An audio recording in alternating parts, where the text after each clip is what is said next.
Louvado seja nosso Senhor Jesus Cristo, para sempre seja louvado. Um bom dia a todos vocês que já estão plugados no celular nesta manhã para receber mais uma vez a mensagem do nosso dia, mensagem obviamente de otimismo, de esperança, mensagem para que nós possamos criar ânimo, porque quando nós falamos de Deus, é o Espírito Santo que nos anima, que dá vida à alma, que nos renova. Assim como uma boa noite de descanso torna o corpo descansado, pronto para mais um dia de batalha, sem esmorecer como no dia anterior, já no final do dia, assim é o Espírito Santo, ele renova todas as coisas. Ele renova as pessoas, ele renova a nossa alma, ele renova absolutamente tudo em nós. Ele é aquele que renova todas as coisas, é aquele que vivifica, que dá vida, é o sopro vital da vida. E nesse momento, queria refletir partilhando uma palavra que está exatamente nas cartas corretivas de Paulo. Nós sabemos que Paulo não foi nem discípulo nem apóstolo de Jesus ao vivo e a cores. Ele conheceu Jesus depois que Jesus já tinha ascendido ao céu e sido glorificado. Mas como nós sabemos, ninguém escapa das escolhas de Deus. Quando Deus quer alguém, ele vai atrás, ele insiste, ele quer aquela pessoa para servi-lo, para ser um profeta ou para ser um mensageiro. As pessoas que Deus escolhe estão até escritas no próprio capítulo final, nos finais dos capítulos de João. Não fostes vós, capítulo 15, não fostes vós que me escolhestes, mas eu quem vos escolhi para que vades e produzais fruto. Então, diante desta palavra de Jesus, não somos nós que escolhemos Deus, é Ele que nos escolhe. É Ele que dirige-se a nós e, de um modo geral, Ele busca pessoas humildes, pessoas simples, às vezes pessoas iletradas, exatamente para confundir os sábios, para confundir os letrados. E quando nós vemos dos últimos capítulos, quando ele escreve para os Filipenses, a partir do versículo 10 ele diz: anseio pelo conhecimento de Cristo e do poder da sua ressurreição. Anseio pelo conhecimento de Cristo. Nós sabemos que Saulo, antes de ser Paulo, era alguém que, dentro da religião judaica, ele tinha absolutamente tudo. Era um homem erudito, conhecedor das ciências, era um homem sábio, era um homem impecável, dentro da lei e da justiça, a qual a religiosidade dos judeus pedia e exigia. E ele estava indo perseguir cristãos montado a cavalo indo a Damasco. E no meio do caminho, essa viagem foi interrompida por uma grande luz que cegou Paulo. O cavalo empina e joga Paulo no chão. Joga Saulo no chão. E quando ele vai caindo do dorso do cavalo, ele já faz aquela clássica pergunta: Senhor, que queres que eu faça? Porque foi como no relâmpago, instantaneamente, ele foi convencido por aquela luz e por aquela voz que dizia no meio da grande luz: Saulo, Saulo, por que me persegues? Ele entendeu perfeitamente aquela pergunta, aquele comentário de uma voz que não se via o seu autor, aquele que verbalizava aquela frase, mas ele caiu e ficou cego durante vários dias, porque ele precisava de cegar para o mundo e abrir os olhos e a retina para Cristo, para olhar unicamente para Jesus, que se tornava a partir daquele momento o seu mestre.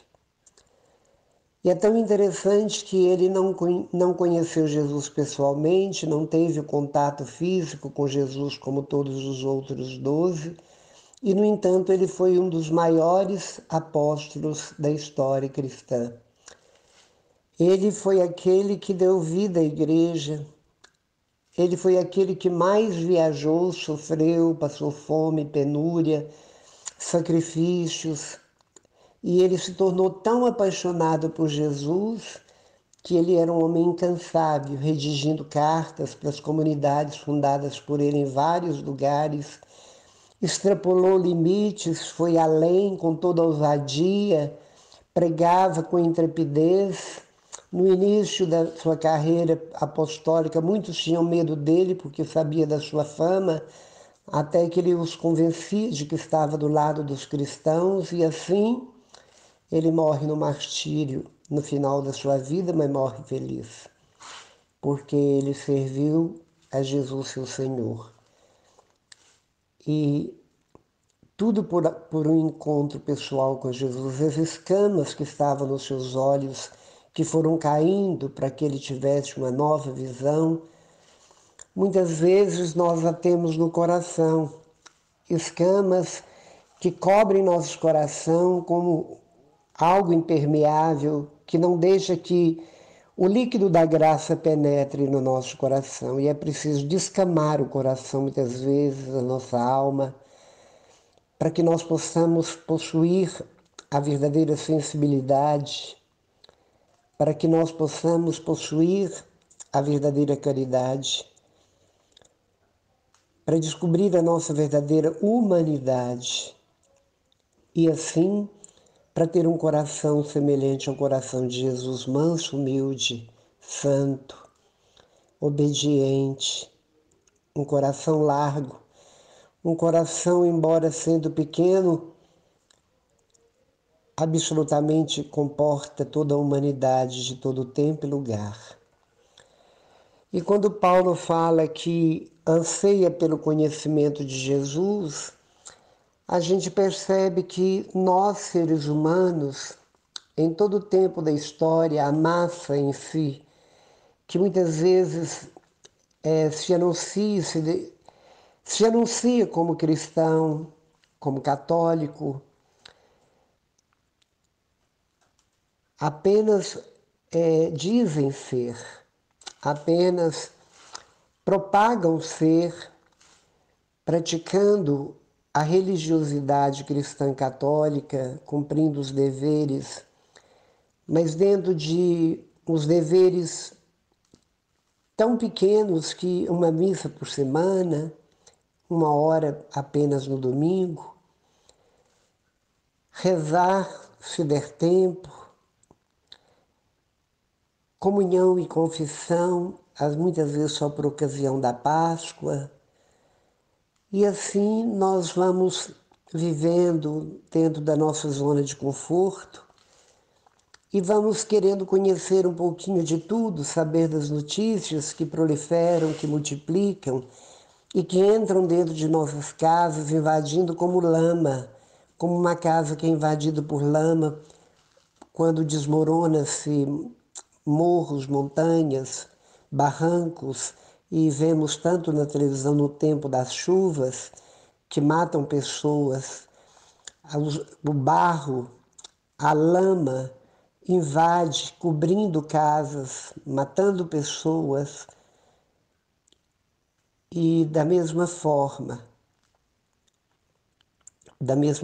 nós vemos as notícias entrando, nós temos a curiosidade de saber tudo que se acontece, nós temos curiosidade de saber tudo que diz respeito àqueles que estão próximos a nós, mas é tão interessante que a catequese, o padre falta implorar para que os pais mandem os filhos, e quanta preguiça que os filhos vão para a catequese uma vez por semana, uma hora de catequese por semana, E é tão interessante que os pais os obrigam, muitas vezes, a ir todos os dias na escola, fazer dever de casa, onde o tempo gasto com os estudos, com cada matéria, com cada disciplina, é, sem sombra de dúvida, vai muito além do tempo que deveríamos ter com Jesus, na presença de Jesus, conhecendo Jesus através das Sagradas Escrituras, principalmente dos Evangelhos, conhecê-lo para amá-lo, conhecer sua igreja tão rica para amá-la, mas ao contrário, nós buscamos as coisas perecíveis, nós buscamos as coisas efêmeras e passageiras, e aquilo que é eterno, aquilo que verdadeiramente é e que vamos um dia deparar com essa verdade, com essa realidade, nós não buscamos, sempre protelando como se fôssemos imortais. E isso é muito duro, e Paulo entendeu perfeitamente que ele deveria deixar tudo aquilo que era questões pessoais, que eram interesses pessoais, exatamente para tornar o nome de Jesus conhecido, porque Jesus virou a vida dele do avesso. Ele estava indo para uma missão de morte, de perseguição de pessoas seguidoras de Jesus, e a viagem é interrompida e ele volta. Ele passa a fazer viagens, mas de outra forma. Ele tenta vencer o tempo o mais rápido possível, tornando Jesus conhecido e dando testemunho de um verdadeiro e autêntico cristão. E ele chegou a conhecer Jesus de tal forma, tão profundamente, que ele já disse no final da sua vida, já não sou eu que vivo, é Cristo que vive em mim. Já não sou eu que vivo. Ele já não vivia por si, mas ele vivia tão plugado numa simbiose tão profunda com seu mestre, que todos os seus movimentos eram movimentos cristãos, eram movimentos de Jesus. Jesus era o seu oxigênio, o seu respirar.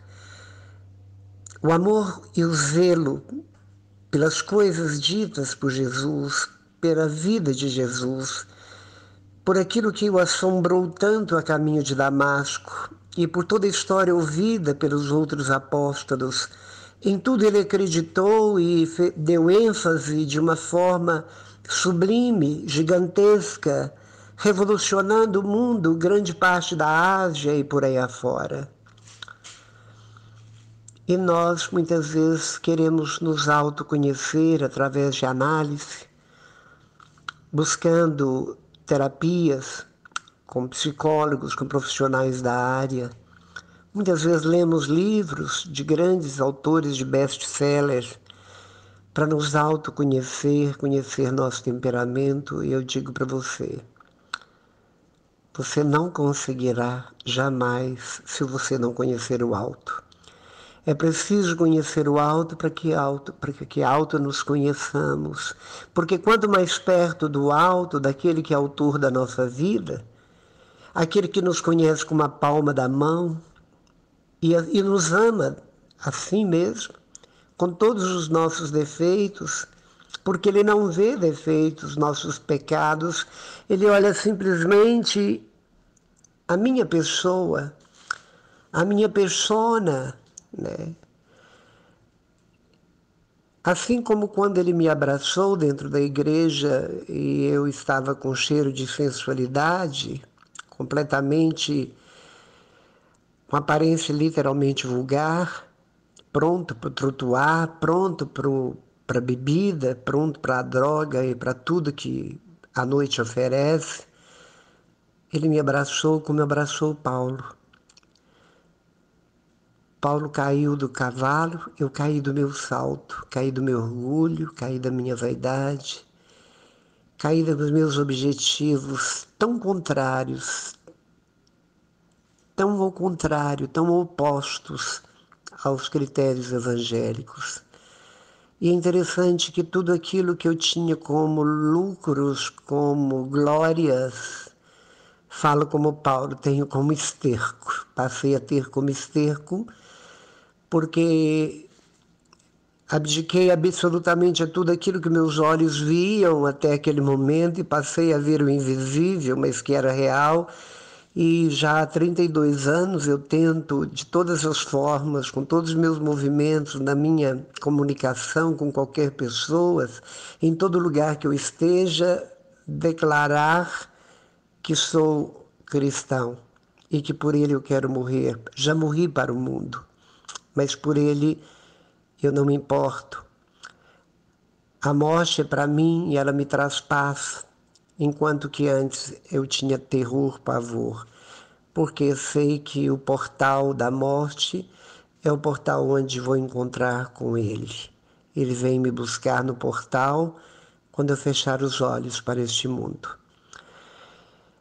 Paulo diz que não importa o grau em que chegamos, o importante é prosseguir decididamente, exatamente nesse objetivo de conhecer Jesus cada vez mais, relacionar com Jesus cada vez mais, porque quanto mais eu oro, quanto mais eu me dobro, quanto mais eu penso nele, vivo ele, respiro ele, quanto mais me interesso pela Eucaristia, cristificando-me a cada dia mais, me tornando semelhante a ele, entregando para ele, e a gente vai entregando para ele todo o sofrimento que outrora nós fazíamos de nossas reclamações, murmurações, orações diabólicas, porque quando nós reclamamos do tempo, das intempéries do dia a dia, do frio, do calor, quando nós reclamamos como nós gostamos tanto de fazer e fazemos automaticamente, essas orações não são para Deus. Essas orações são exatamente para o inimigo número 1 dele. A oração para Deus é louvá-lo em toda e qualquer situação e circunstâncias que encontramos.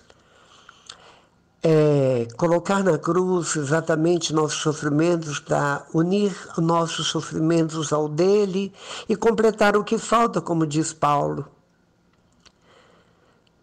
Quando nós somos tomados de grandes dores, ao invés de gemer e revoltar e buscar recursos, talvez buscando longe, buscando de uma forma ou de outra, porque não suportamos a dor, é suportar as dores e dizer para Jesus: eu faço da minha dor uma oração, pela conversão daqueles que desconhecem completamente quem és tu, Senhor.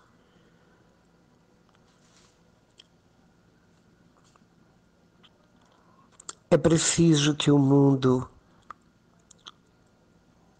vire do avesso. Talvez é preciso que o mundo gire, não no sentido horário como ele gira, mas no sentido contrário.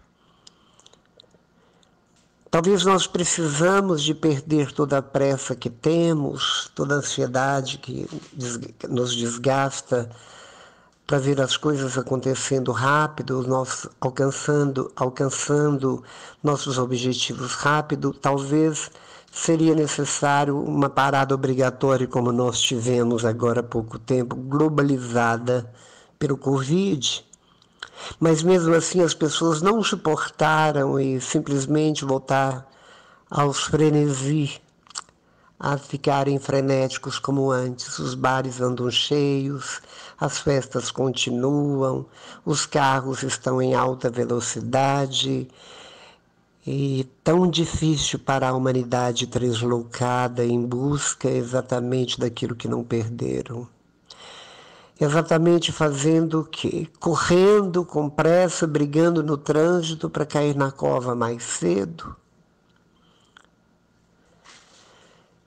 Enquanto que Jesus diz para nós: não se preocupe com o dia de amanhã, o dia de amanhã terá suas preocupações próprias, a cada dia basta seu cuidado. Conhecer Jesus é conhecer e pôr em prática suas palavras de vida eterna que verdadeiramente funcionam. São palavras curativas, são palavras que nos curam no mais profundo do âmago de nossas almas, que cura os nossos ancestrais que estão ainda, raízes deles dentro de nós, como no tronco genealógico da minha genealogia, Há 100, 200 anos atrás, eu carrego marcas, carrego defeitos, carrego características destas pessoas dentro de mim. E Jesus pode nos curar de tudo isso, todos os carunchos, toda essa enxurrada que vem descendo de geração em geração e deixando em cada ser, pelo espermatozoide, pelos óvulos de bisavós, que vai passando para os avós e para os pais, e para os filhos, para os netos, bisnetos, e assim por diante, dentro desta linha, como numa corrente, vai deixando traços benignos e malignos, mas há uma predominância muito grande das tendências. Quando alguém diz o suicídio é característica da família, matar é característica da família, brigar, vingar, e assim por diante, característica de inteligentes, de sábios, de pessoas arrogantes, e assim vai. É a cara do avô, é a cara do bisavô. Nossa, ele se parecia muito com o tio.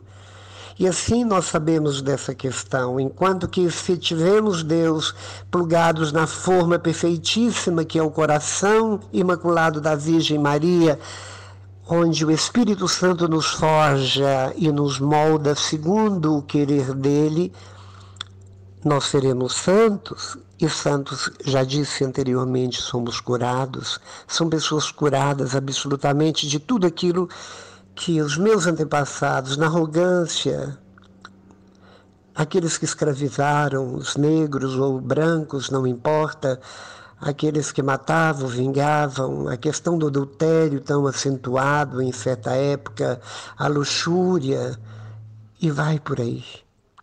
Jesus nos cura de tudo isso. Ele nos cura da cultura, ele nos cura de toda a cabeça arrogante da nossa genealogia, dos nossos traços da nossa genealogia. Ele nos cura absolutamente de tudo. Por isso que um santo numa casa, ele santifica os outros, assim como Teresinha levou os pais, está levando os pais à santidade. As 4 irmãs, a santidade, e ela própria a santidade, sendo a caçula.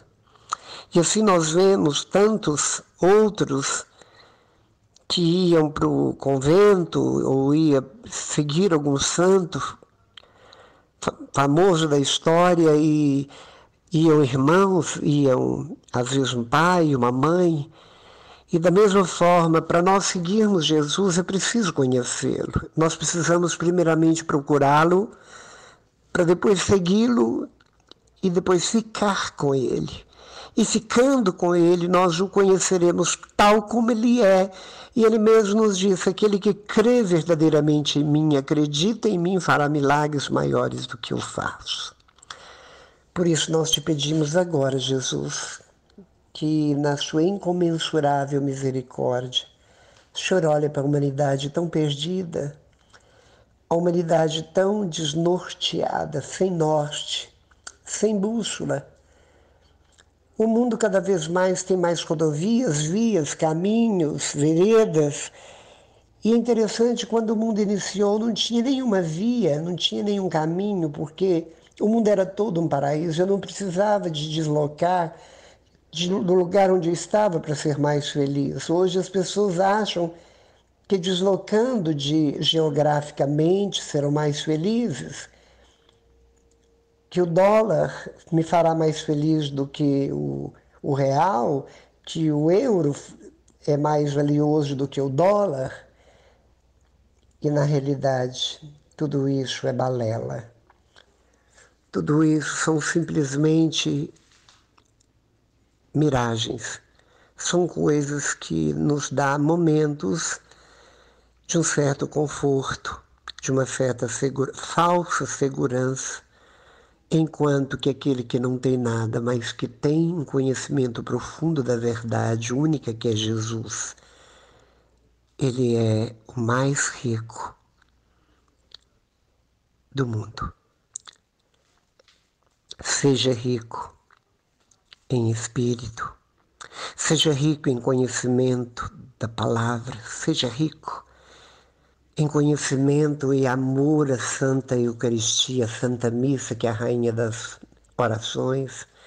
Seja rico tendo o Espírito Santo te guiando, não te manipulando, mas te guiando e se deixando conduzir, livre, voando às alturas. Tenha uma consciência tranquila, a paz interior, aquietando totalmente seu coração e daqueles que estão ao seu redor, exatamente porque a função de Deus e a presença de Deus é exatamente essa. As tempestades desaparecem, a bonança chega, a calmaria vem. Busque isso. Não perca tempo com coisinhas, com miudezas, com superficialidades. Não perca tempo catando talvez moedas no caminho, distraidamente e perdendo grande tempo. É preciso ir apressadamente como a Virgem Maria. Deus nos quer apressados na questão da busca do reino de Deus. E eu digo a ti, meu irmão, neste dia, nessa terça-feira, nesse dia que já é a véspera do dia de Nossa Senhora do Rosário, aquela que soube tão bem fazer sua escolha. Eis aqui a serva do Senhor, faça-se em mim segundo a tua palavra. E nós, como Maria, nossa mãe, podemos dizer: eis aqui os servos do Senhor, faça-se em nós, em mim, o que for da sua vontade. Amém. Estivemos unidos e reunidos, foi em nome do Pai, do Filho e do Espírito Santo. Amém.